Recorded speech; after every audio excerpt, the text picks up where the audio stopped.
ভগ্নাংশ চিত্রকার চিত্রকার চিত্রকার প্রকৃত অপ্রকৃত মিশ্র।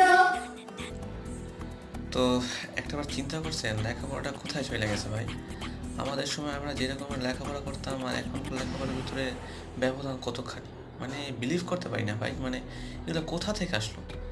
আমাদের সময় ভগ্নাংশ বলেন, যেটা যত কিছুই বলেন, কত সুন্দর স্মুথভাবে শিখেছি এবং লিখেছি।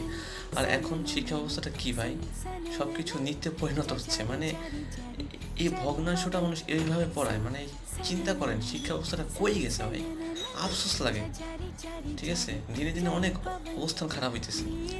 আমার মনে আছে আমি যখন 9-এ পড়তাম তখন আমাদের সময় যখন নতুন আপডেট ভার্সনের বই আসলো সায়েন্সের, ফিজিক্স, কেমিস্ট্রি, ম্যাথ, তো আমরা করতাম কি লাইব্রেরি থেকে কিছু ওল্ড জেনারেশনের বই নিতাম, কারণ সেইখানের যে সব কিছু থিওরি বলেন, সব কিছু ক্যালকুলেশন বলেন, ম্যাথের স্ট্র্যাটেজি বলেন, সব কিছু অনেক হার্ড